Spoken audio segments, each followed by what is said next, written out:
Praise the Lord. ஆண்டவருடைய நாமத்திற்கு மகிமை உண்டாவதாக. Praise the Lord. Glory be to the name of the Lord. இந்த புதிய நாளிலேயும் தேவனுடைய கிருபையை சார்ந்து நாம் மறுபடியுமாக ஆண்டவருடைய வேதத்தை வாசிக்கவும் தேவனுடைய வார்த்தைகளை தியானிக்கவும் கர்த்தர் நமக்கு கொடுத்த புதிய நாளுக்காக கர்த்தரை நான் ஸ்தோத்திரிக்கிறேன். I once again thank God for giving us a new day to read and to meditate the word of God again. கர்த்தர் கிருபையாக கடந்த 3 வாரங்கள் நம்மோடு இருந்து நம்மை பலப்படுத்தி ஆரம்பித்த முயற்சியை 3 வாரங்களாக தொடர கர்த்தர் உதவி செய்தார். God has graciously been with us for the past 3 weeks and has strengthened us and enabled us to complete 3 weeks. இந்த புதிய வாரத்திலேயும் புது கிருபைகளை தேவன் தரும்படி அவருடைய முகத்தை நோக்கி பார்ப்போம். Even in this new week, let us look unto the Lord for His new graces. Hallelujah. Hallelujah.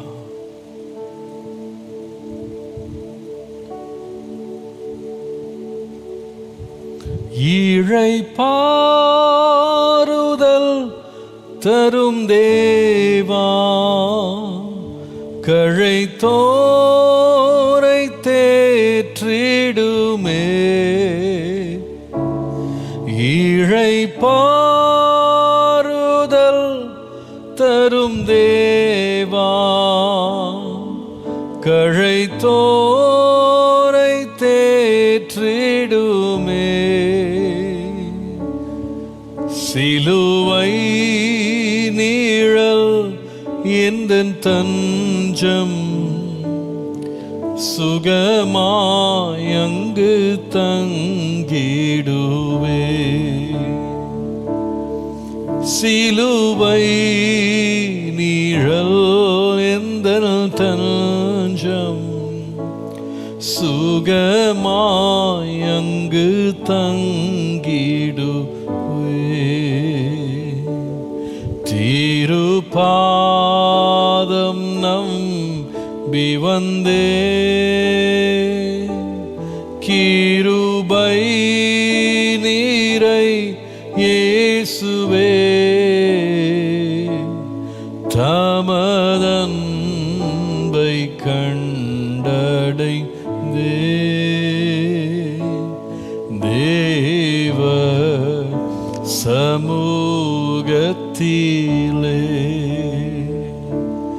தமதன்பை கண்டடைந்தே. தேவ சமூகத்திலே.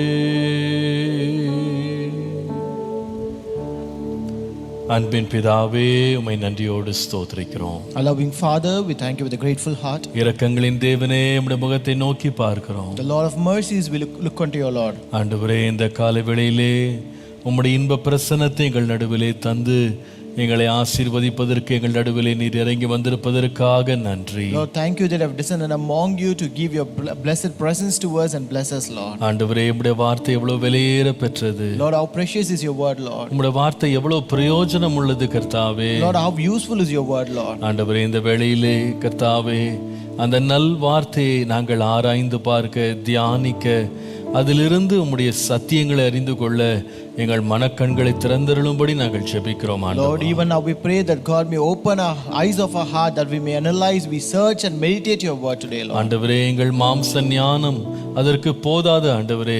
Lord, the wisdom of our flesh will not be necessary for that, Lord. ஆண்டவரே, உம்முடைய ஞானத்தை நீர் விளங்க பண்ணும்பா. But Lord, reveal your wisdom to us. இன்றைக்கு சகல சத்தியத்திற்குள் எங்களை வழிநடத்தும் ஆண்டவரே. Lead us into all truth today, Lord. பிரயோஜனமானவைகளை நாங்கள் அறிந்து கொள்ள எங்களை வழிநடத்தும். Lead us that we may know that is useful to us, Father. இயேசுவின் நாமத்தில் பிதாவே. In Jesus' name we pray.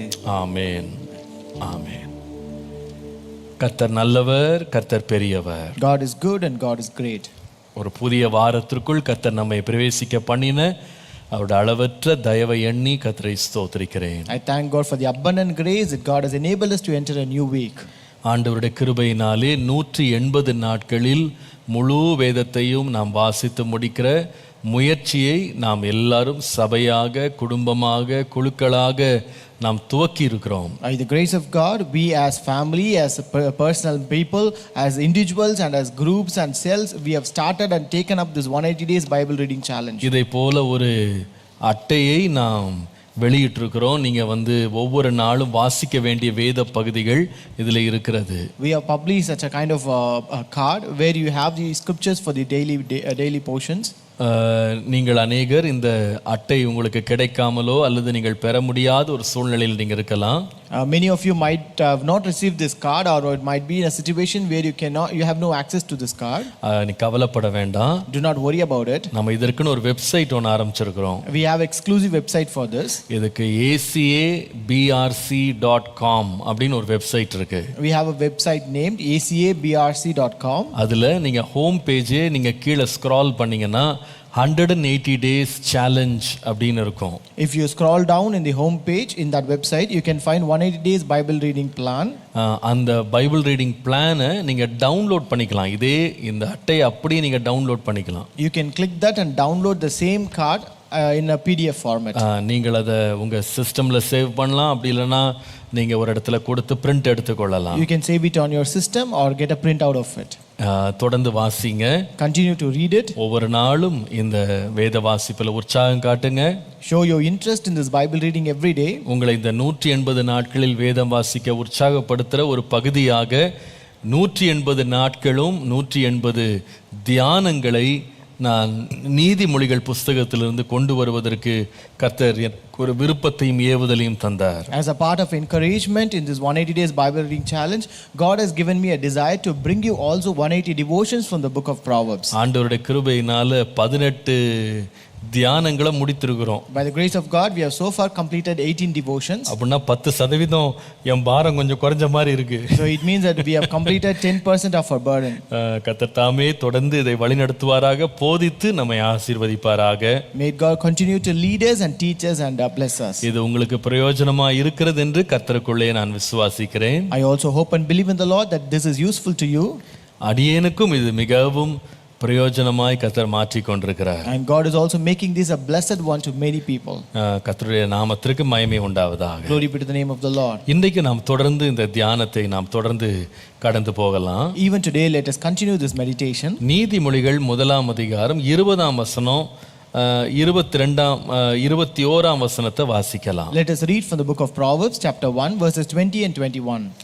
ஞானமானது வெளியே நின்று கூப்பிடுகிறது, வீதிகளில் சத்தமிடுகிறது, அது சந்தடியுள்ள தெருக்களின் சந்தியிலும் ஒலிமுக வாசலிலும் நின்று கூப்பிட்டு பட்டணத்தில் தன் வார்த்தைகளை வசனித்து சொல்லுகிறது. Wisdom calls aloud outside. She raises her voice in the open squares. She cries out in the chief concourses. At the openings of the gates in the city, she speaks her words. கர்த்தருடைய பரிசுத்த நாமத்திற்கு மகிமை உண்டாவதாக. Glory be to the holy name of God. ஞானத்திற்கு அநேக உதாரணங்களை அல்லது விளக்கங்களை, அதற்கு இணையான காரியங்களை ஞானி இந்த நீதிமொழிகள் புஸ்தகத்தில் அநேக இடங்களில் அவர் குறிப்பிடுகிறார். The wise man uses and mentions many examples, many illustrations to compare this wisdom in this book of Proverbs. இந்த இடத்துல அவர் ஞானத்தை ஒரு தெருவிலே நின்று வியாபாரம் செய்கிற ஒரு வியாபார பெண்மணியோடு அவர் ஒப்பிடுகிறார். Here he compares this wisdom to a hawker woman who tries to sell her wares in a busy market. நீங்கள் பார்ப்பீர்களானா இவள் ஒரு சந்தை வெளியில, ஒரு தெருவில், ஒரு சுவர் அருகே வாசல்களில் நின்று தன்னுடைய பொருளை அல்லது ஞானத்தை சத்தமிட்டு எல்லாரும் வாங்கிக் கொள்ளும்படி விற்பதற்காக அவள் கூப்பிடுகிற ஒரு சத்தமாக நம்ம பார்க்கிறோம். Here we can see her as a person or a woman, a hawker woman who is trying to sell her wares in a busy marketplace, in an open square, in chief concourses, at the opening of the gate, by crying out aloud. கர்த்தருடைய நாமத்திற்கு மகிமை உண்டாவதாக. Glory be to the name of the Lord. இது நமக்கு என்ன சொல்லுகிறது என்றால், what does it convey? ஞானம் என்பது அமைதிப்படுத்த முடியாத ஒரு காரியம். It says wisdom cannot be silenced. ஞானத்தை அமைதிப்படுத்தவே முடியாது. We cannot silence the wisdom. அதனுடைய சத்தம் உலகத்தில் உள்ள எல்லா இடங்களிலேயும் எல்லா மனிதருக்கு முன்பாகவும் எல்லா சத்தங்களை பார்க்கிலும் மேலாக உரத்து ஒலிக்கும். Its voice will continue to be heard above all noises to all men. எல்லா இடங்களிலேயும் இது ஒலிக்கும். It will be heard at all places. எல்லாருக்கும் இந்த ஞானம் என்பது கிடைக்கக்கூடிய ஒரு காரியமாக மாறிவிடும். So it will become something that could be easily got by everyone. கர்த்தருடைய நாமத்திற்கு மகிமை உண்டாவதாக. Glory be to the name of the Lord. இது ரொம்ப ஆச்சரியமானதும் நமக்கு ரொம்ப மகிழ்ச்சியானதும் ஒன்று. This is really surprising and really delightful. நாம் இந்த ஓமானத்தை நம்ம கொஞ்சம் ஆழ்ந்து நம்ம தியானிக்க போகிறோம். So we gonna deeply meditate on this parable. கர்த்தருடைய நாமத்திற்கு மகிமை உண்டாவதாக. Glory be to the name of the Lord. திரும்ப நம்ம அந்த வசனங்களை வாசிக்கலாம். Let us read those verses again. 20-21 பாருங்க. Verses 20 and 21. ஞானமானது வெளியே நின்று கூப்பிடுகிறது, வீதிகளில் சத்தமிடுகிறது, சந்தடி உள்ள தெருக்களின் சந்திலும் ஒலிமுக வாசலும் நின்று கூப்பிட்டு பட்டணத்தில் தன் வார்த்தைகளை வசனித்து சொல்லுகிறது. Wisdom calls aloud outside. She raises her voice in the open squares. She cries out in the chief concourses. At the openings of the gates in the city, she speaks her words. இதை வாசித்த பொழுது என்னுடைய மனதிலே ஆண்டவர் 3 எண்ணங்களை கொடுத்தார். When I read this, God gave me 3 thoughts in my mind. முதலாவது என்ன? First one, ஞானம் எல்லாருக்கும் அல்லது ஞானம் எப்பொழுதும் கிடைக்க பெறக்கூடிய ஒரு நிலையிலே இருக்கிறது. wisdom is available. ஞானம் பெறக்கூடிய ஒரு நிலையிலே அது இருக்கிறது. Wisdom is available. கர்த்தருடைய நாமத்திற்கு மகிமை உண்டாவதாக. Glory be to the name of the Lord. இதுல 3 முக்கியமான காரியங்களை நான் சொல்ல விரும்புறேன். Here I want to tell you 3 important things. முதலாவது அந்த சத்தியம் என்ன சொல்லுகிறது என்றால், What is the first truth revealed? இந்த ஞானம் எல்லாருக்கும் கிடைக்க பெறும் ஒரு ஸ்தானத்திலே அது இருக்கிறது. So this wisdom is present in a state where it is available to everyone. கர்த்தருடைய நாமத்திற்கு மகிமை உண்டாவதாக. Glory be to the name of the Lord. அதோட அர்த்தம் என்ன? What does it mean? இந்த பெண்ணை பாருங்கள், இந்த வியாபார பெண்ணோடு ஒப்பிடப்பட்டிருக்கிறது. இந்த வியாபார பெண் என்ன செய்கிறாள்னா, எல்லாரும் கூடி வருகிற இடம், எல்லாரும் கேட்கும் விதமாக எல்லாருக்கும் தன்னுடைய பொருட்களை வியாபாரம் செய்ய ஆயத்தம் உள்ளவளாக அவள் நிற்கிற ஒரு ஸ்தானத்தை நாம் பார்க்கிறோம். Here you can read about this hawker woman who is calling out in a busy public place which could be seen and heard by everyone there in the community. யார் வேண்டாலும் வாங்கிக் கொள்ளலாம். Whoever wants, they can get it from her. அதாவது எல்லாருக்குமே தன்னுடைய பொருட்களை வியாபாரம் செய்ய அல்லது கொடுப்பதற்கு விற்பதற்கு அவள் ஆயத்தமாக இருக்கிறாள். She was ready and prepared to sell her goods to everyone. இப்போ ஞானமும் பார்த்தீங்கன்னா தேவன் எப்படி வைத்திருக்கிறார்னா, அதை ஒரு விசேஷித்த உயர்ந்த வர்க்கத்தினருக்கு மாத்திரம் ஆண்டவர் ஞானத்தை வைக்கல. Even when you consider wisdom, God has not kept it only for the elite or high class people. எல்லாருமே அழைக்கப்படுகிறார்கள். Everyone is called. ஒரே பொருள்தான், யார் வேண்டாலும் வாங்கிக் கொள்ளலாம். It is the same product and if anyone whoever wants, they can get it. அதற்கு ஒவ்வொருவருக்கு ஆளுக்கு ஏற்றார் போல் பொருளை மாற்றுவதில்லை. He does not change the good to according to the people. எல்லாருமே இதை பெற்றுக்கொள்ள முடியும். Everyone can receive it.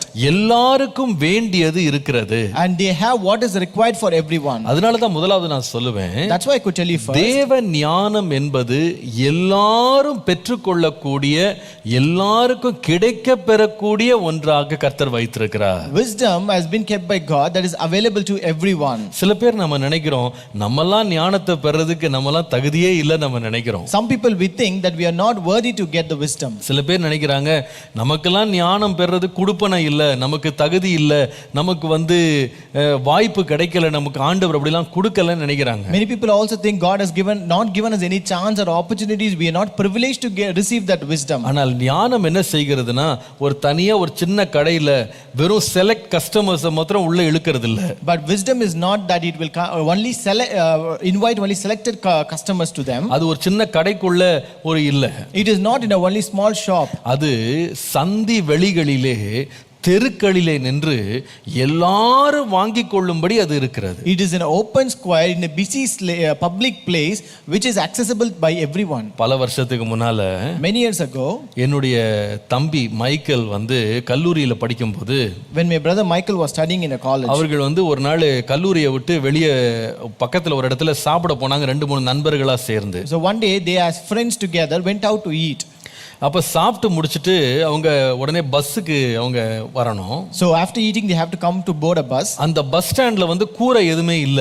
So there was no roof in the bus town. அப்போ அந்த கூரை இல்லாத பஸ் ஸ்டாப்ல இவங்களுக்கு வெயில் ரொம்ப அதிகமா இருந்ததுனால, since the heat of the sun was very much on that day, அவங்க என்ன செய்தாங்கன்னா பக்கத்துல திரும்பி பார்த்தா அந்த பஸ் ஸ்டாண்டுக்கு பின்னால மெர்சிடிஸ் பென்ஸ் அப்படின்னு சொல்ற மிக புகழ் பெற்ற ஒரு விலையேறப்பெற்ற ஒரு கார் விற்கிற ஒரு ஷோரூம் ஒன்று இருந்தது. So when they looked back they saw the showroom of the Mercedes Benz, which is a very expensive car selling showroom. அப்ப இவங்க நினைச்சாங்க வெளியில நிக்கிறதுக்கு உள்ள போய் நிக்கலாம் அப்படின்னு. So they thought rather than standing here in the hot sun, let us get into that showroom. எல்லா கல்லூரி மாணவர்கள் தானே. They were all college students. So இவங்க என்ன பண்றாங்க, தைரியமா உள்ள போறாங்க. So they boldly entered that showroom. இப்ப உள்ள சும்மா போக முடியாது. You cannot enter into a showroom as such. Car வாங்குறவங்க தான் உள்ள போக முடியும். Only who buy a car can get into it. அப்ப உள்ள போயிட்டு இவங்க சும்மா இல்லாம ஒவ்வொரு காரா சுத்தி சுத்தி பார்த்திருக்காங்க. So when they went in, they just began to look out all the cars.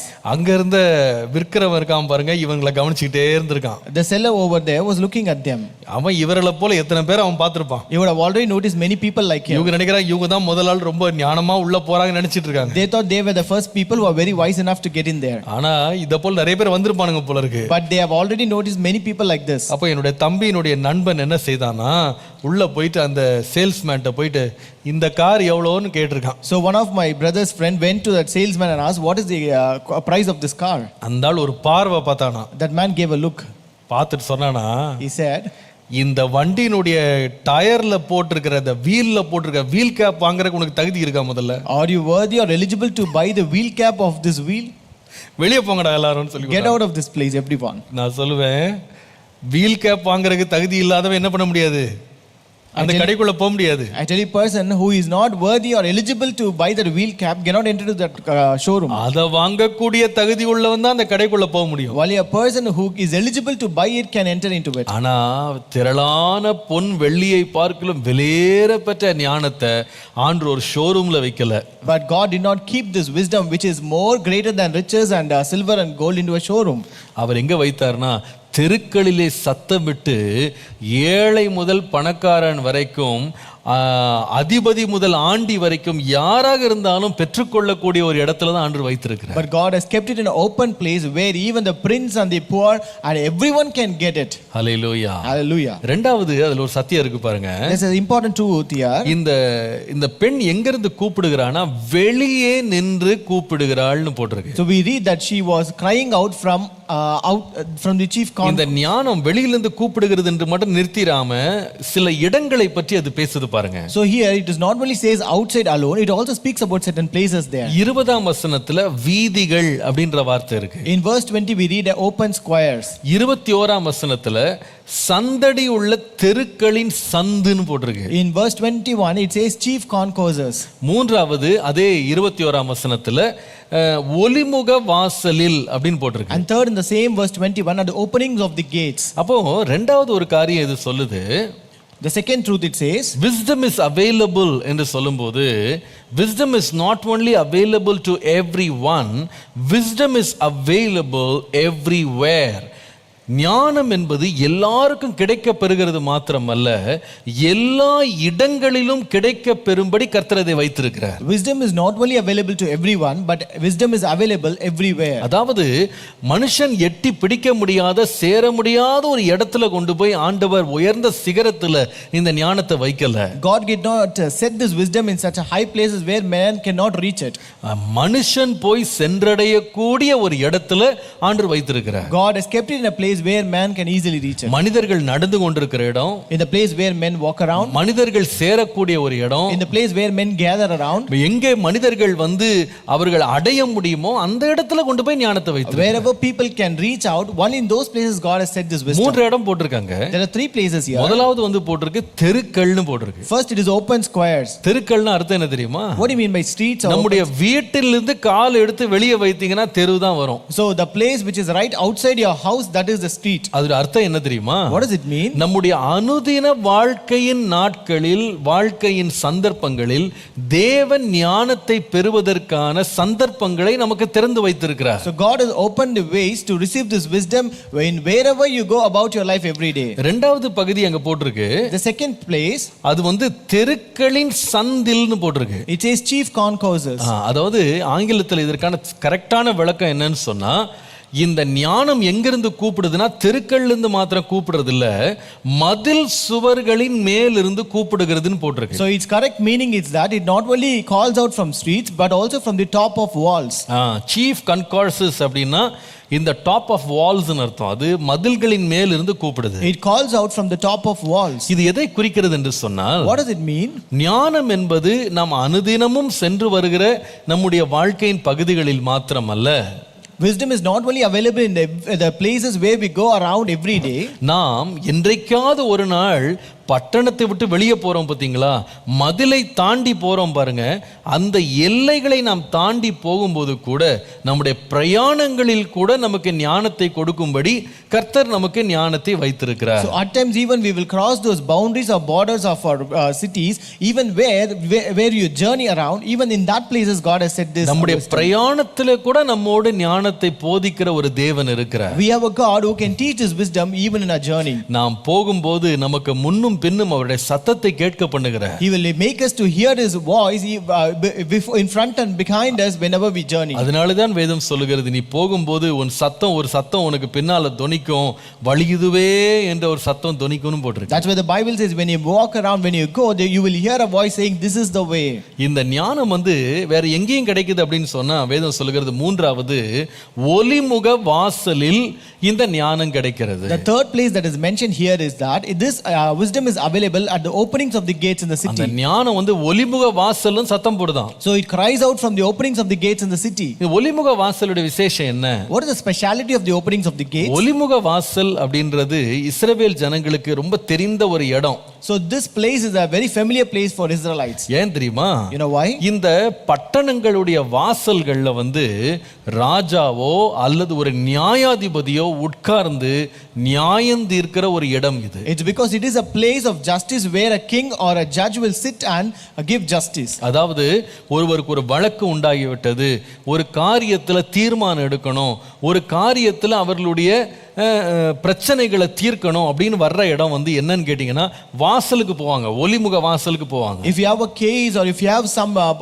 point of problem or if you have some decision to be taken, then people will come to this opening of the gates to solve or resolve that problem. கர்த்தருடைய நாமத்திற்கு மகிமை உண்டாவதாக. Glory be to the name of the Lord. அப்போ நீங்க ரூத்ல கூட வாசித்தீங்கன்னா, even when you read in Ruth வந்து போவாசை திருமணம் செய்வதற்கு அல்லது போவாஸ் ரூத்தை திருமணம் செய்வதற்கு for Ruth to get married to Boaz or Boaz to get married to Ruth, அந்த வழக்கு எங்கே தீர்க்கப்பட்டதுன்னு கேட்டா ஒலிமுக வாசல்ல இருக்கிறவங்க தான் அதை தீர்த்து வச்சாங்க. So people who sat at the opening of the gate were the people who resolved that case. கர்த்தருடைய நாமத்திற்கு மகிமை உண்டாவதாக. Glory be to the name of the Lord. நீங்கள் ஈவன் இந்த நீதிமொழிகள் 31ஆம் அதிகாரம் 23ஆம் வசனத்துல பார்த்தீங்கன்னா, even when you read Proverbs 31 and verse 23, அவள் புருஷன் தேசத்து மூப்பர்களோட நியாயஸ்தலங்களில் உட்கார்ந்திருக்கிறதில் பேர் பெற்றவனாய் இருக்கிறான்னு போட்டிருக்கு. we read her husband is known in the gates where he sitteth among the elders of the land. இங்கிலீஷ்ல ரொம்ப அழகா இருக்கு. In English it is very beautiful. Her husband is known in the gates ன்னு போட்டிருக்கு. Her husband is known in the gates. தமிழ்ல வந்து அந்த வார்த்தை வந்து அதுக்கு பதிலா நியாயஸ்தானம்னு போட்டிருக்கு. So in Tamil it is given as a court place. நியாயஸ்தானம். It's a court. அப்ப கோர்ட்டும் இந்த கேட்ஸும் ஒண்ணுதான். So it means court and gates are same. அந்த காலத்துல வந்து கேட்டுக்கு போனாதான் அந்த பட்டணத்தினுடைய கேட்ல தான் கோர்ட் இருக்கும். So in those days they have court only at the gates of the city. அப்போ ஞானம் எங்கேயும் சத்தம் போடுது அப்படின்னு கேட்டா, so where does this wisdom cry out?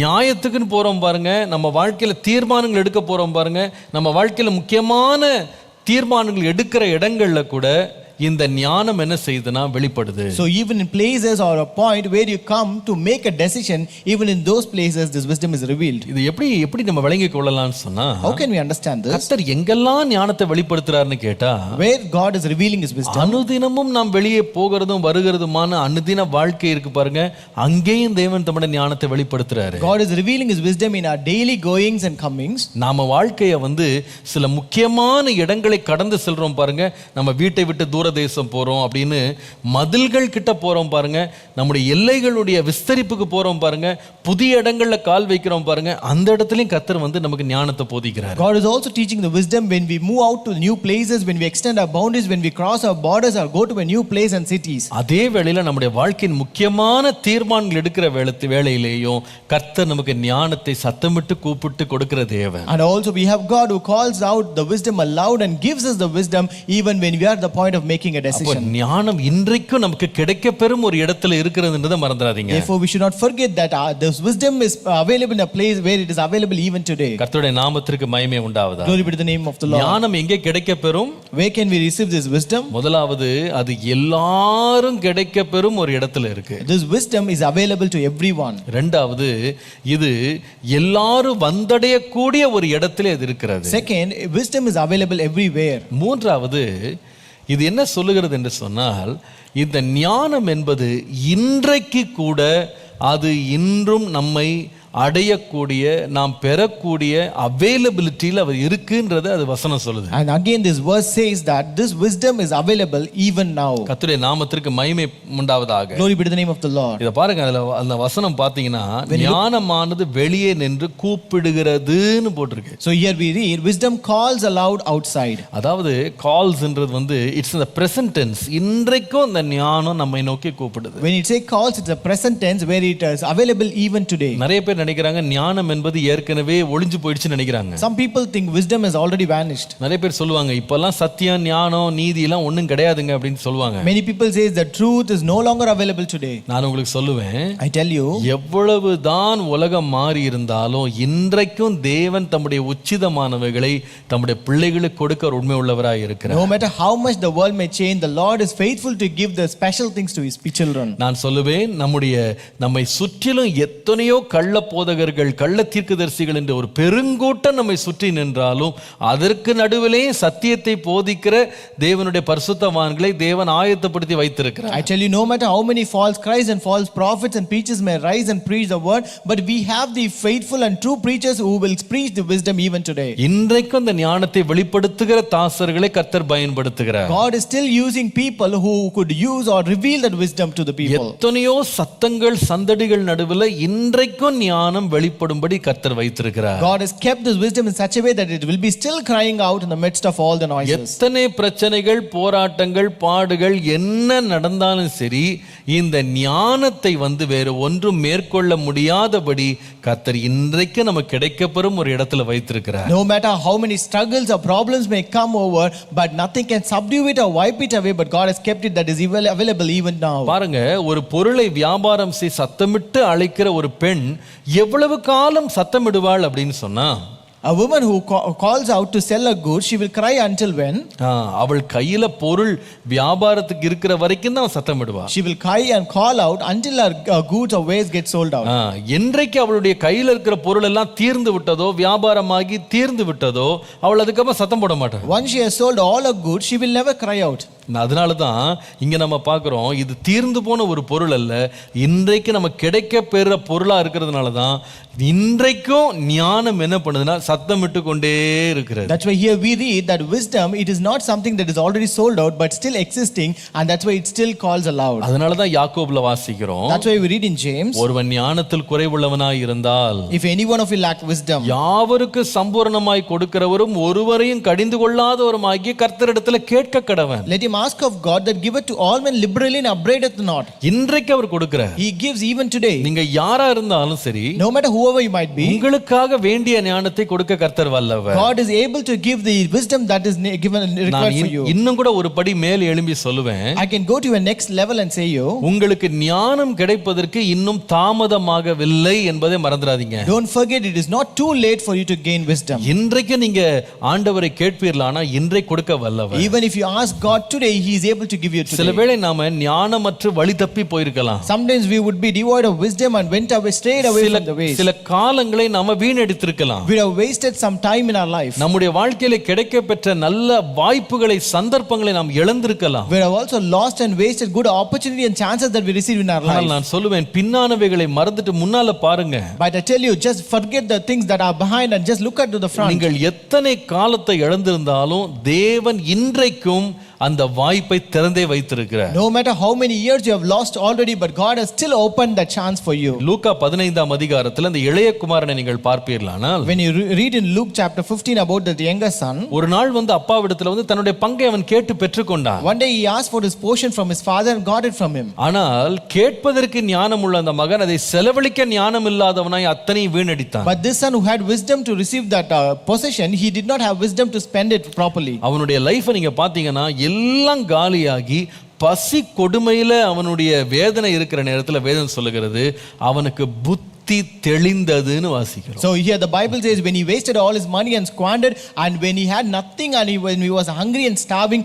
he got his senses. வேதம் சொல்லுகிறது. அப்பனா அர்த்தம் என்னன்னா, நமக்கு வந்து ஒருவேளை நம்ம தாமதமானா கூட தேவன் திரும்பவும் புத்தியையும் ஞானத்தையும் கொடுக்க இன்றைக்கு அது ஆயத்தமா வைத்திருக்கிறார். So it means that even if it delays, God is ready to give you the understanding and wisdom that you require. அப்போ முதலாவது என்ன இந்த பகுதி சொல்லுதுன்னா, ஞானம் நமக்காக ஆயத்தமாக இருக்கிறது. The first truth that the portion reveals us is wisdom is available. அது எல்லாருக்கும் ஆயத்தமா இருக்கிறது. It is available to everyone. அது எல்லா இடங்களிலேயும் ஆயத்தமா இருக்கிறது. It is available everywhere. அது இன்றைக்கும் ஆயத்தமா இருக்கு. And it is available even now. அப்போ இந்த ஞானத்தை குறித்து முதலாவது இந்த சத்தியத்தை அது இன்றைக்கு நமக்கு ஆயத்தமா இருக்கிறது என்பதை மாத்திரம் அது சொல்லல. It not only says the first truth as wisdom is available. திரும்ப நம்ம 21ஆம் வசனம் 20-21 பாருங்களேன். Let us again read verses 20 and 21. ஞானமானது வெளியே நின்று கூப்பிடுகிறது.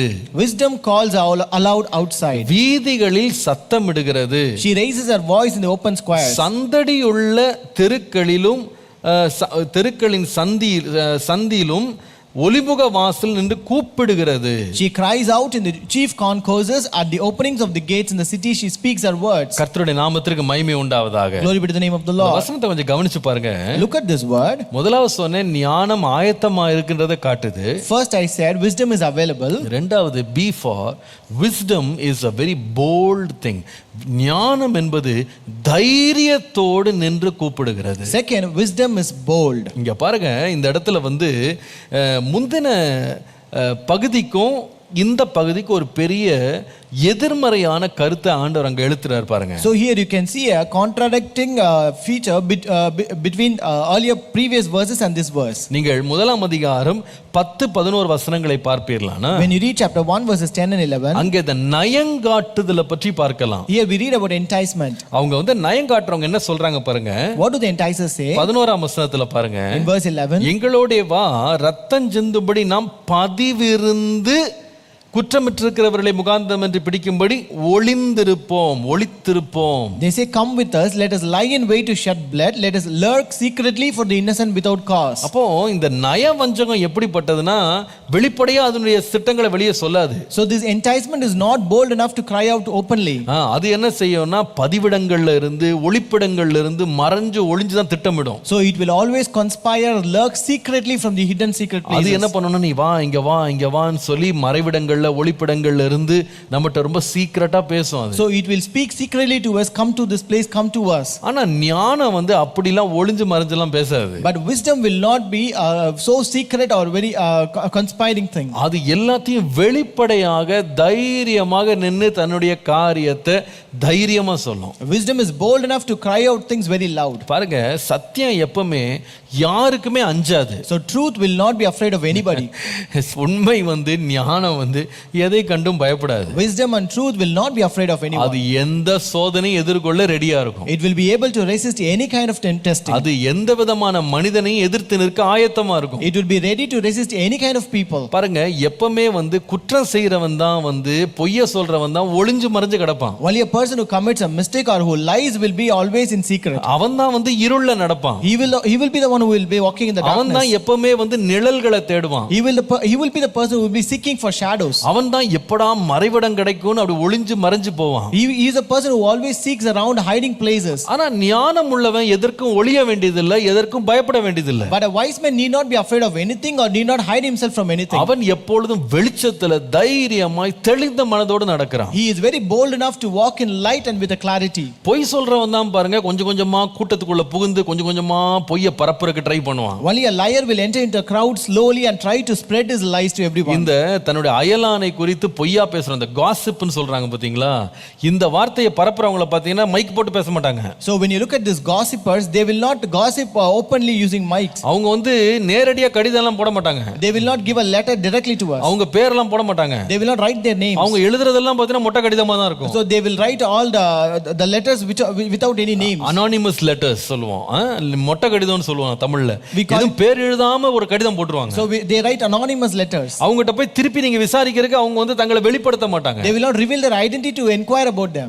அவர்களுடைய விமர்சனங்கள்லாம் பாத்தீங்கன்னா எல்லாம் மறைஞ்சு ஒளிஞ்சு அது எதுவுமே தங்களை வெளிப்படையா பேச மாட்டாங்க. Their criticism all will be concealing and they will not openly speak out anything. ஆனா சத்தியம் பேசுறவன் தன்னை பற்றி கவலையப்பட மாட்டான். But a person who speaks truth will not be bothered about himself. அவன் கூட்டத்துல தனியா இருந்தா கூட தைரியமா பேசுவான். Even is the single person among the crowd, he will be speak out boldly. இங்க பாருங்களேன், சந்தை வெளிகள்ல எவ்வளவு பெரிய கூட்டம் இருக்கும். See, look at these open squares where it be so much of crowd and masses. ஒலிமுக வாசல்ல ஒரு பெரிய கூட்டம் இருக்கு. In chief concourses that are so open crowds people. அங்க எல்லாரும் கூட்டமான இடத்துல that is a place where people are gathered around. இந்த ஞானம் என்கிற பெண் தனியா நின்னு கூப்பிடுகிறார். This woman called wisdom is crying out loudly alone. அவளுக்கு இந்த கூட்டத்தை பார்த்தலாம் பயம் இல்ல. She is not afraid of these masses. அவளுக்கு தெரியும் நான் பேசுறது சத்தியம் தான். She knew very well what I speak is truth. அதனால பெருங்கூட்டம் எனக்கு முன்னாடி நின்னா கூட நான் அவர்களை பார்த்து வெட்கப்பட வேண்டியதும் இல்ல, அவர்களை பார்த்து பயப்பட வேண்டியதும் இல்ல. Therefore even that is a great crowd of people before me, I need not be afraid or need not be tremble against them. நம்முடைய இரட்சகராக இயேசு கிறிஸ்துவோட லைஃபை நீங்க பாத்தீங்கன்னா,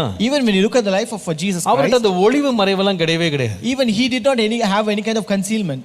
நீங்க யோவான் 18ஆம் அதிகாரம் 20ஆம் வசனம் வாசிக்கும்போது, when you read John 18 and verse 20, இயேசு அந்த நியாயம் விசாரிக்கப்படும் போது அவர் சொல்லுகிற வார்த்தை, during that inquiry Jesus said, அவர் சொல்றாரு, நான் வெளியரங்கமாய் உலகத்துடனே பேசினேன். Jesus said, I spoke openly to the world. ஜெப ஆலயங்களிலேயும் யூதர்கள் எல்லாரும் கூடி வருகிற தேவாலயத்திலேயும் எப்பொழுதும் உபதேசித்தேன். I always taught in synagogues and the temple where the Jews always meet. அந்தரங்கத்திலே நான் ஒன்றும் பேசவில்லை. And in secret I have said nothing.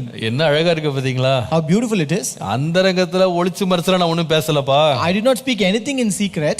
எல்லாம் ஓபனா பேசுறோம். I speak openly to everyone. கொஞ்ச நாளைக்கு முன்னால few days ago என்னுடைய நண்பன் ஒருவன் எனக்கு ஃபோன் பண்ணி இருந்தான். one of my friend called me. அவன் சொன்னா, உன்னுடைய அந்த ஞாயிற்றுக்கிழமை ஆராதனை பார்த்தேன். He said, I watched your Sunday sermon. தொடர்ந்து பார்த்துட்டு தான் இருக்கேன். I'm continually watching it. நீங்க இந்த பில்டிங் ஃபண்ட் எல்லாம் இவ்வளவு ஓபனா சொல்றீங்களே. You are speaking about this building fund so openly. இவ்வளவு தேவை இருக்குன்னு ஓபனா சொல்றீங்க. You said that your requirement is so much very openly. இவ்வளவு முடிச்சிருக்கேன்னு ஓபனா சொல்றீங்க. எல்லாத்தையும் வீடியோ போட்டு படம் போட்டு காட்டுறீங்க. என்ன இவ்வளவு தைரியமா பேசுறீங்களாப்பா அப்படின்றான். You openly declared that you have completed so far. You show it in videos and pictures as well. நான் சொன்னேன், I told him, எப்பா ஒளிச்சு மறைச்சு பதுக்குறோன்னு தானே பயந்து பேசணும். only people who hide and conceal things should be afraid of things. என்ன தேவைன்றதை வெளிப்படையா நாங்க சொல்றோம். But we just declare what is our need openly. என்ன செய்யறோம்ன்றதை எல்லாரும் பாருங்கன்னு போட்டு காட்டுறோம். We also show people what we do. எப்பா பொய்ய பேசினா தானேப்பா மறைக்கணும், பயப்படணும். Only if we speak lie we have to hide things. எனக்கு இது தேவை, ஊழியத்துக்கு இது தேவைன்னு சொல்றோம். So we say that we need this for our ministry, we speak it out openly. கொடுக்கறவங்க கொடுக்கறாங்க. Let people whoever can they can give it. கொடுத்தவர்களுக்கு நாங்க எல்லாத்தையும் வெளிப்படையா காமிக்கிறோம். And to whoever who have given us we are showing everything to them. ஜனங்கள்ட்டே சொல்றோம், போய் நேரா போய் பாருங்க. we also tell the people you can go and would see இதுல that place. ஒளிக்கிறதுக்கு மறைக்கிறதுக்கு ஒண்ணுமே இல்லப்பா. There's nothing to hide and conceal here. இயேசுனுடைய சுவிசேஷமும் உபதேசமும் ஒரு வெளிப்படைத்தன்மை இருந்தது. ஏன்னு சொன்னா அது ஞானத்தினாலும் உண்மையினால் நிறைந்திருந்தது. Why the revelation of ministry and proclamation of Jesus was very open? Because it was filled with wisdom and truth. வஞ்சனை தான் எப்படிப்பட்டதா ஒளியும். A deceit will be hidden always. இங்க ஞானம் பாருங்க, பெருங்கூட்டத்தின் நடுவுல கூட தனியா இருந்தாலும் மைனாரிட்டியா இருந்தாலும் தைரியமா வெளிப்படையா பேசினது. But this wisdom, though it was among the crowds, though it was a minority, it was very openly and boldly crying out. நம்முடைய இரட்சகராகிய இயேசு கிறிஸ்து அவர் ஒன்றையும் ஒளிக்காம மறைக்காம வெளிப்படையா பேசினது மாத்திரமல்ல, தம்முடைய சீஷர்களையும் அப்படிதான் பேசணும்னு சொன்னார். Our Lord and Savior Jesus Christ, he not only spoke out in openly and without and not in secret, and he also charged his ministers or the disciples to do so. நீங்கள் மத்தேயு 10:27 வாசித்தால், when you read Matthew 10:27, வேதம் சொல்கிறது, நான் உங்களுக்கு இருளிலே சொல்லுகிறதை நீங்கள் வெளிச்சத்திலே சொல்லுங்கள். whatever I tell you in the dark, speak in the light.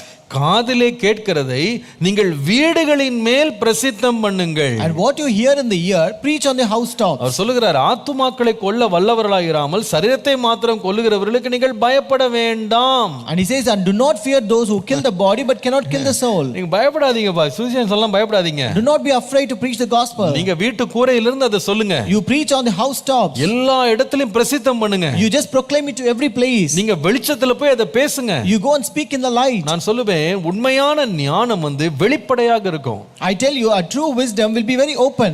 உண்மையான ஞானம் மறைபொருள்கள்ல மறைந்து ஒளிந்து அது அந்தரங்கங்களை தேடாது. A true wisdom will not seek for hidden places or secret places. பாருங்க, அதனால தான் அப்போஸ்தலனாகிய பவுல் தன்னுடைய சுவிசேஷத்தை பற்றி தன்னுடைய பிரசங்கத்தை பற்றி பேசும்போது, that's why when Apostle Paul spoke about his preaching and ministry, அப்போஸ்தலர் 20ஆம் அதிகாரம் 20 முதல் 21 வாசித்தீங்கன்னா, when you read Acts 20 verses 20 and 21, அவர் சொல்லுவார், பிரயோஜனமானவைகளில் ஒன்றையும் நான் உங்களுக்கு மறைத்து வைக்காமல் வெளியரங்கமாக வீடுகள் தோறும் உங்களுக்கு பிரசங்கித்து உபதேசம் பண்ணி வந்தேன். He says, you know how I kept back nothing that was helpful but proclaim it to you and taught you publicly and from house to house. நீங்கள் 26ஆம் வசனத்தை வாசிப்பீர்களானால், when you read verse 26, 26 verse 26, தேவனுடைய ஆலோசனையில் ஒன்றையும் நான் மறைத்து வைக்காமல் எல்லாவற்றையும் உங்களுக்கு அறிவித்தபடியால் எல்லாருடைய இரத்தப்பழிக்கும் நீங்கி நான் சுத்தமாய் இருக்கிறேன் என்பதை உங்களுக்கு இன்றைய தினம் சாட்சியாக வைக்கிறேன் சொல்றார். Therefore I testify to you this day that I am innocent of the blood of all men, for I have not shunned to declare to you the whole counsel of God. எவ்வளவு அழகா இருக்கு பாருங்க. How beautiful it is. அவர் சொல்றார், நான் எல்லாரோட இரத்தப்பழிக்கு நான் நீங்களா இருக்கிறேன். I am innocent of all the blood of all men. நான் எதையுமே மறைக்கலப்பா. I have not disclosed anything. நீங்க ஏற்றுக்கொள்றீங்களோ ஏற்றுக்கொள்ளையோ விரும்புறீங்களோ விரும்பலையோ அதெல்லாம் எனக்கு தேவையில்லை. எனக்கு ஆண்டவர் வெளிப்படுத்தின சத்தியங்களை நான் மறைக்காம வெளிப்படையா சொல்லிட்டேன். No matter whether you like it or not, whether you desire it not, but I have not concealed anything. I have revealed all the things that God has revealed to me. ஞானத்தினுடைய தைரியம் இதுல வெளிப்படுகிறது. The boldness of wisdom is revealed here. அதனால தான் இந்த ஞானம் எங்க வெளிப்படுதோ அங்க ஒரு தைரியம், விசேஷித்த தைரியம் இருக்கும். So wherever wisdom is revealed, there's a special boldness that is revealed in that place. மொத்த கூட்டமே தன்னை நிராகரித்து தன்னுடைய சத்தத்தை கேட்காம தன்னுடைய பொருளை வாங்காமல் போனாலும் தைரியமாய் அது தன்னுடைய சத்தத்தை சொல்லிக்கொண்டே இருக்கும். Though the entire crowd may ignore it and reject its voice transcends the crowds and hustles of masses. கர்த்தருடைய நாமத்திற்கு மகிமை உண்டாவதாக. Glory be to the name of the Lord. முதல் காரியம் சொன்னேன். First I told you, ஞானம் என்பது ஆயத்தமா இருக்கு. First wisdom is available. யாருக்கு வேணா அது ஆயத்தமா இருக்கு. It is available to everyone. எந்த இடத்திலே இது ஆயத்தமா இருக்கு. It is available everywhere. அடுத்தது நான் சொன்னேன், இந்த ஞானம் ஆயத்தமா இருக்கிறது மாத்திரமல்ல, ஞானம் தைரியமா தன்னை வெளிப்படுத்துது. And not only it is available, but wisdom is bold. கடைசியா மூன்றாவது, at last இந்த ஞானம் என்பது நீங்கள் வாசித்து பார்ப்பீர்களானால் சத்தமிட்டு வசனித்து சொன்னாலும் யார் மேலும் இந்த ஞானம் திணிக்கிறது இல்லை. So third, though the wisdom cries and calls out aloud, but it is not thrusted on anybody. பாருங்க, ஒரு வியாபாரம் பண்ணுகிற ஒரு பெண் அவள் தான் என்ன பொருளை வைத்திருக்கிறேன்னு எல்லாரும் கேட்கும்படி சத்தமிட்டு சொல்லுகிறாள். So this hawker who sells a good, she cries out aloud that everyone may know what she has. அவள் தன்னுடைய பொருட்களை குறித்து நம்மகிட்ட சொல்லதான் முடியுமே தவிர நம்ம கையில அவள் கொடுக்க போறதில்லை. She can tell you about what she has to offer, but she cannot thrust her goods into her.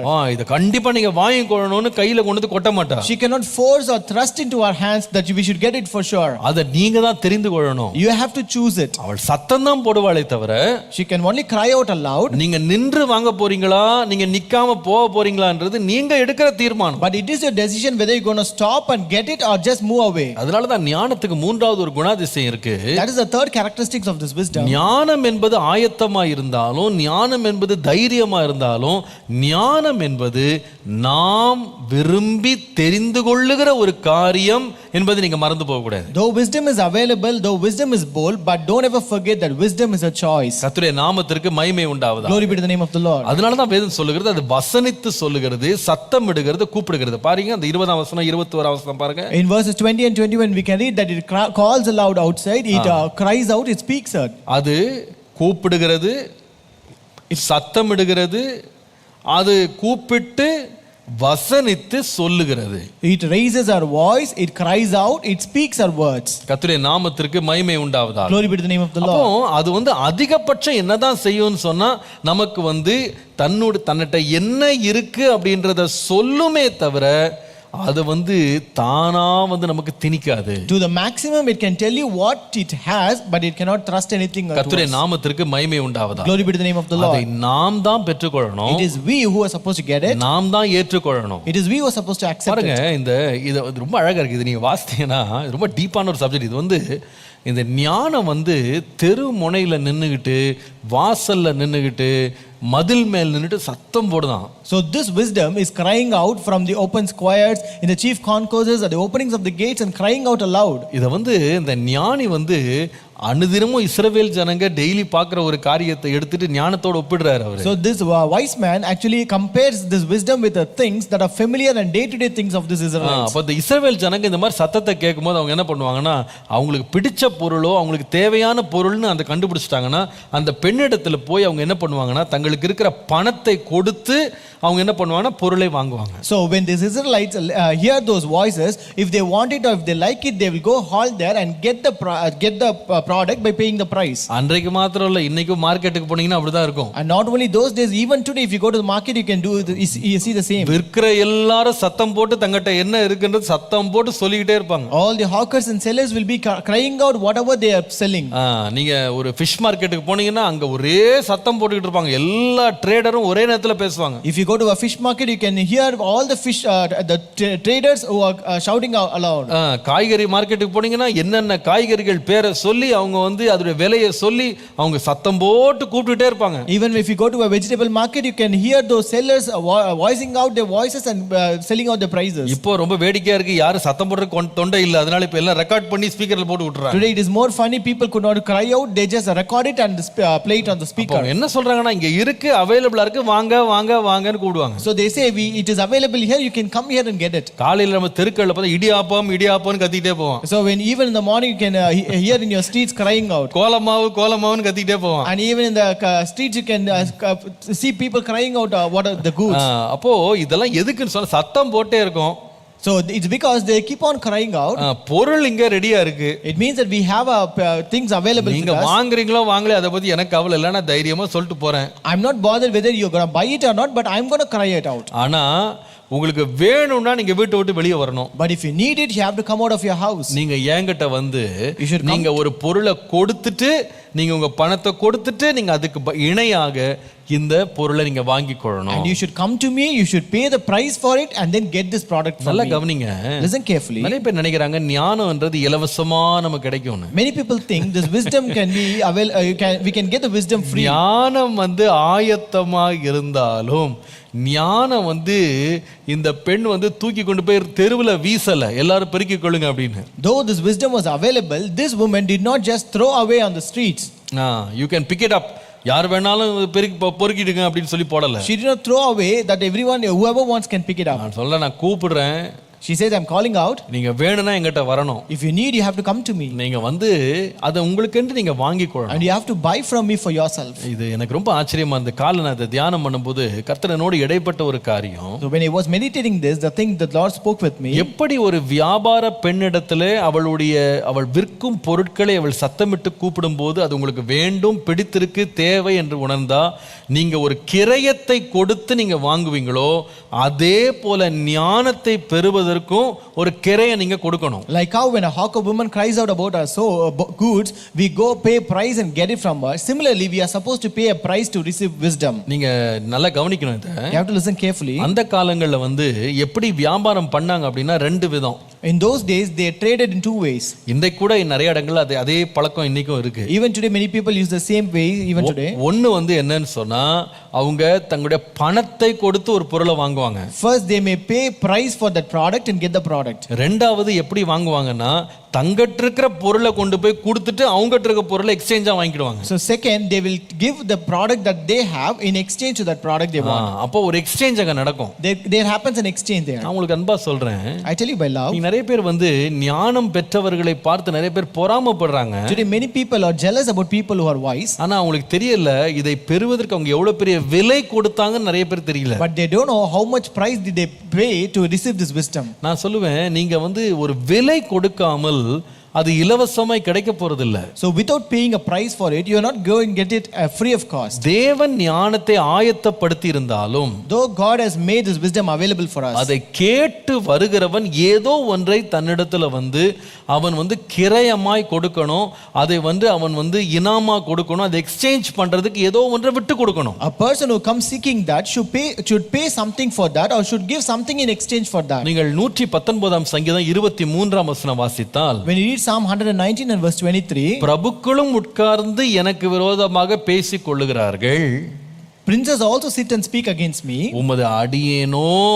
உமது பிரமாணங்களை தியானிக்கிறேன். but your servant meditates on your statutes. மற்றவங்க பேசினாங்க, others were speaking, மற்றவங்க சும்மா பேசிட்டே இருந்தாங்க, others were just speaking. ஆனா நான் வந்து என்ன பண்ணா பேச்சில இருந்து விலகி நான் தியானத்துக்கு என்ன அர்ப்பணிச்சேன். But I refrained from that speaking and I committed to meditating. இன்னைக்கு நிறைய பேர் வந்து பேச்சை குறைக்க மாட்டாங்க, ஞானம் மட்டும் வேணும்னு நினைப்பாங்க. But today people will not stop speaking but they want wisdom. ஆனா இவர் சொல்றாரு அவங்க எல்லாம் பேசிட்டே இருந்தாங்க, நான் பேசலங்க, நான் வந்து கர்த்தருடைய வேதத்தை தியானிக்க உட்கார்ந்தேன். But here he says they were speaking, I did not speak but I was meditating on the word of God. இன்னும் நீங்க அதே சங்கீதம் 119 சங்கீதம் 113 வசனத்தை வாசித்தா, when you read same Psalm 119 verse 113, வேதம் சொல்லுகிறது வீண் சிந்தனைகளை நான் வெறுத்து உமது வேதத்தில் பிரியப்படுகிறேன். I hate vain thoughts but I love thy law. என்ன அழகா இருக்கு பாத்தீங்களா? How beautiful it is. வீண் சிந்தனைகளை நான் வெறுத்தேன். I hate vain thoughts. அப்போ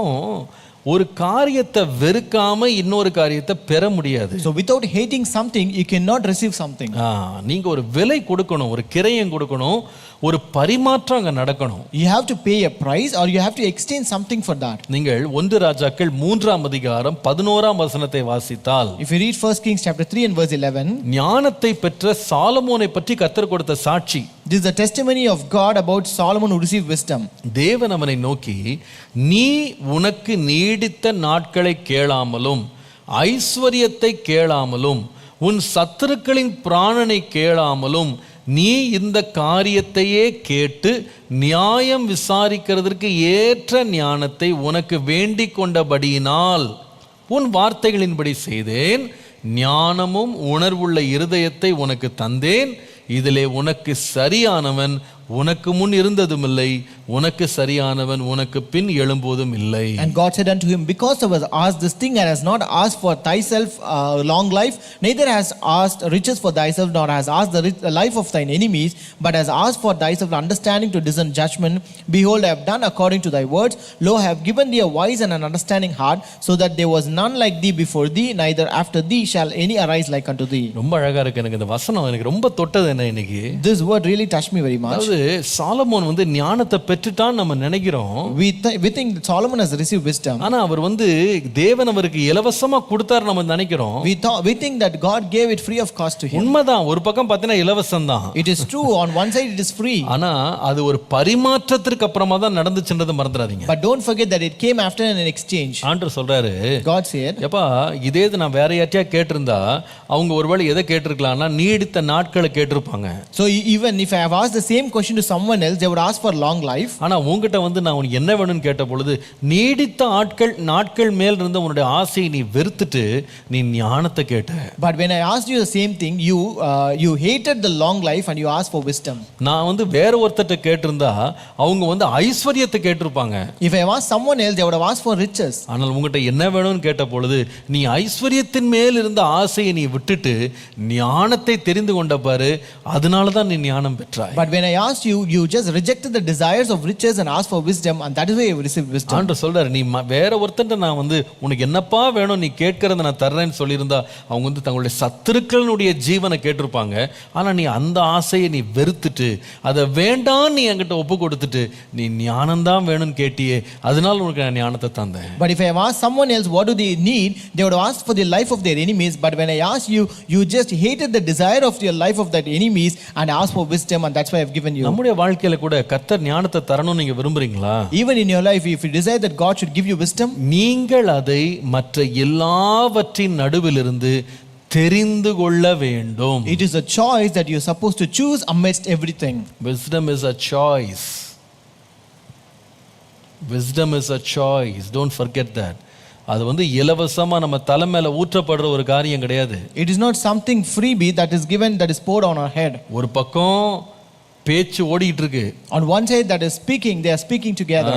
ஒரு பக்கம் வீண் சிந்தனை இருக்கு. On one side we have vain thoughts. ஒரு பக்கம் ஐஸ்வரியத்தின் மேல் உள்ள மயக்கம் இருக்கு. On one side we have the enticement of the riches. ஒரு பக்கம் சத்துருக்களுடைய ஜீவனை கேட்கணும்னு தோணுது. On one side you want to ask for the life of your enemies. ஒரு பக்கம் நீடித்த நாட்களை கேட்கணும்னு தோணுது. On one side you consider to ask for a long life. ஆனா நீ அது எல்லாத்தையும் வெறுக்கறப்பா. But you hate all those things. அது எல்லாம் வேண்டான்னு சொல்லிட்டு நீ விரும்பி தேடி ஒரு விலை கொடுத்து இந்த ஆசைகள் எல்லாம் விலக்கிற ஒரு விலையை கொடுத்து நீ ஞானத்தை தெரிந்து கொள்ற. You pay the price of rejecting all these desires and you choose wisdom. கொஞ்சம் யோசித்து பாருங்க, அந்த ஞானம் என்கிற அந்த வியாபார பெண்ணிடத்துல அவங்க இவ்வளவு விரும்பி சேர்த்து வச்சிருந்த பணத்தை கொடுத்துட்டு ஞானத்தை வாங்குறாங்க. So just consider here, to the hawker woman who is that wisdom, they just pay the price that they have gathered and they receive wisdom. அவங்க இவ்வளவு காலம் சம்பாரிச்ச மற்ற பொருட்களை அவங்க கிரயமா கொடுத்து ஞானத்தை அவள்கிட்ட கேட்டு பெற்றுக்கொள்றாங்க. They exchange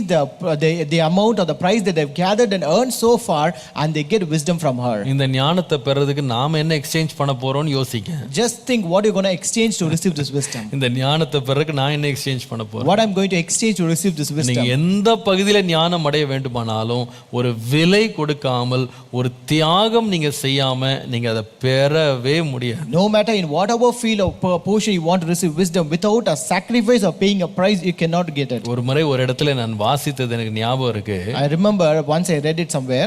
தியாகம் இல்லாமல் ஒருவனும் எதையும் அடைந்ததில்லையா. No person has attained anything without sacrifice. ஒன்று இன்றைக்கு அவன் அனுபவிக்கிற பொருட்களுக்காக வசதிகளுக்காக அவன் செய்கிற தியாகத்திற்கான பலனை அவன் ஒருவேளை அடையாம போகலாமா, ஆனா அவனுக்கு பின் வர்ற சந்ததி அதனுடைய தியாகத்தின் பலனை அது வாங்கிட்டு போயிருமா. Either he may not attain the reward for the sacrifice that he has done now, but his generations may receive the reward for the sacrifice that he has made. ஒருவேளை சிலர் சொல்லுவாங்களாம், நான் எந்த தியாகமே பண்ணல, இதெல்லாம் எனக்கு வந்துச்சுன்னு சொல்லுவாங்களாம். Some may say, I have not sacrificed anything, but I have received all these things in my life. அதுல போட்டுருந்துச்சு, அப்படி ஒன்றுமே கிடையாதான். It is said, it is not so. அது என்ன அர்த்தம்னா, what does it mean? இன்றைக்கு நீ தியாகமே செய்யாமல் ஒன்றை நீ அனுபவித்துக் கொண்டிருக்கிறாய் என்று சொன்னால் உனக்கு முன் சென்ற ஒரு சந்ததி, முன் சென்ற ஒரு நபர் அவர் செய்த தியாகத்தினுடைய விளைவை தான் நீ இன்றைக்கு பெற்றுக் கொண்டிருக்கிறப்பா. If you are enjoying or experiencing something without sacrificing anything today, it means that there was someone previous or before you who have sacrificed for this. ஆகவே தியாகம் இல்லாம நன்மை இல்லவே இல்லை. Therefore, without sacrifice, there is no goodness. ஞானம் என்பது தெரிந்து கொள்ளப்பட வேண்டியது. Wisdom is a choice. உங்ககிட்ட எத்தனையோ பொருட்கள் இருக்கலாம். You may have many products. உலகம் விலையேற பெற்றதுன்னு நினைக்கிறது இருக்கலாம். You may have something that the world may consider to be a precious one. அதை நீ விட்டு கொடுக்க, அதை நீ எக்ஸ்சேஞ்ச் பண்றதுக்கு, அந்த கிரயத்தை கொடுக்கறதுக்கு நீ ஆயத்தமாகும் போதுதான் நீ ஞானத்தை பெற்றுக்கொள்வாய். But only when you are willing to trade it or exchange it, only then you can receive wisdom. அந்த ட்ரேடிங் ஒருவேளை நேரமா இருக்கலாம். That trading might be your time. அந்த ட்ரேடிங் நாம அந்த எக்ஸ்சேஞ்ச் நாம கொஞ்சம் பேச்சை குறைக்க வேண்டியதா இருக்கலாம். That trading might be where you have to reduce your speaking and talking. அந்த எக்ஸ்சேஞ்ச் பரிமாற்றம் செய்வது நம்முடைய தனிப்பட்ட ஆசைகள், விருப்பங்கள், நோக்கங்கள், உலகத்தினுடைய பிரியங்களை நாம விட்டு கொடுக்கிறதா இருக்கலாம். That exchange might be your desires, personal interests, personal likings of this world. உங்களுடைய வாழ்க்கையில ஞானத்தை பெறுவதற்கு நீங்க என்ன விலை கொடுக்க ரெடியா இருக்கீங்க? What price are you ready to give to get wisdom from this? ஆண்டவரே, இந்த ஞானம் கூப்பிடுற சத்தத்தை கேட்கிறது கிருபை தாரும். Lord, give me grace to hear at the crying of this wisdom, Lord. ABC. A for wisdom is available. இன்றைக்கும் ஆண்டவர் ஞானத்தை ஆயத்தமாய் வைத்திருக்கிறார். Wisdom is available even today. Number 2, wisdom is bold. ஞானம் என்பது எல்லா சத்தங்களை பார்க்கிலும் தைரியமாக தனியாக நின்று சத்தத்தை உயர்த்தி எழுப்புகிறது. மூன்றாவது, wisdom is a choice. நீ தெரிந்தெடுக்க வேண்டும். அது வேண்டுமா வேண்டாமா என்று தீர்மானிக்க வேண்டியது உன்னுடைய கையில் இருக்கு. It is you who are supposed to decide whether you need it or not. அந்த வியாபாரி அந்த ஞானம் என்கிற பெண் உன் மடியிலே கொண்டு தானா போட போறதில்ல. That woman who is a hawker is not going to drop it on your bosom by your own. எனக்கு வேண்டும் என்று நீங்க கேட்கணும். You are supposed to ask it. அதை கேட்டா கர்த்தர் தருவார். Well, if you ask, God will give you. வேண்டும்னு கேட்கிறவன் ஒரு கிரயத்தை கொடுக்கிறான். The one who asks that he wants it has to pay a price for it. என்ன நீங்க இன்றைக்கு கிரயமா கொடுக்க போறீங்க? What are you going to pay for it? எதை நீங்க மாற்று பொருளா கொடுக்க போறீங்க? What are you going to exchange with that? ஆண்டவரே, Lord, இந்த ஞானத்தை வாஞ்சிக்க கிருபை தாரும். Lord, give me grace to desire that wisdom, Lord. கண்களை மூடுவோமா? Let us close our eyes. தம் கிருபை பெரிதல்லோ, என் ஜீவனிலும் அது இம்மட்டும் காத்ததுவே, இன்னும் தேவை கிருபை தாருமே, இன்னும் தேவை கிருபை தாருமே. அன்பின் ஆண்டவரே, loving God, எங்களுக்காய் ஆயத்தம் பண்ணி வைத்திருக்கிற ஞானத்திற்காக நன்றி. Lord, thank you for the wisdom that you have made available for us, Lord. எத்தனையோ பொய் புரட்டுகள் நடுவில் ஞானம் தனியாக நின்று உரத்த சத்தமிட்டு எங்களை நோக்கி கூப்பிடுகிற சத்தத்தை நாங்கள் கேட்கும்படி எங்களுக்கு வைத்திருக்கிற கிருபைக்காக நன்றி. Lord, thank you for the grace that you have kept, that the wisdom is calling out, that we could hear amidst many noises of lies, Lord. இந்த ஞானத்தை எங்கள் மேல் யாரும் புகட்ட போகிறதில்லை, அதை நாங்கள் தான் தெரிந்து கொள்ள வேண்டும் என்று அது சத்தம் மட்டும் இடுகிறதப்பா. Lord, this wisdom cries out and calls aloud that it will be just give us the offer alone and it cannot be trusted to us, Lord. ஆண்டவரே, அதை தெரிந்து கொள்ளுகிற கிருபையை தார். Give us grace to choose it, Lord. அதற்கு வேண்டிய விலை கிரயத்தை கொடுப்பதற்கு, ஆண்டவரே, அதை நாங்கள் பரிமாற்றம் செய்து கொள்வதற்கு எங்களுடைய பயனற்ற காரியங்களை நாங்கள் கொடுத்துவிட்டு பயனுள்ள ஞானத்தை பெற்றுக்கொள்ளுகிற அறிவை எங்களுக்கு தார். Lord, give us the wisdom and knowledge that we may pay a price to receive that wisdom. We may exchange the unwanted or unnecessary things of our life to get a profitable thing of called wisdom, Lord. தெரிந்து கொள்ளப்படத்தக்க ஞானத்தை, வாஞ்சிக்கத்தக்க ஞானத்தை எங்கள் ஒவ்வொருடைய வாழ்க்கையிலும் கண்டடைய ஒரு விலைக்கரியத்தை கொடுக்க கிருபை தார். Lord, give us grace that we may pay a price to receive this wisdom which is a choice, Lord. ஆண்டவரே, ஞானத்தினால் நாங்கள் தொடர்ந்து பலனடைய கிருபை தார். Lord, give us grace to be strengthened by this wisdom, Father. தொடர்ந்து எங்களோடு இடைப்படும். Continue to meet with me. இயேசுவின் நாமத்தில் பிதாவே. In Jesus' name we pray. Amen.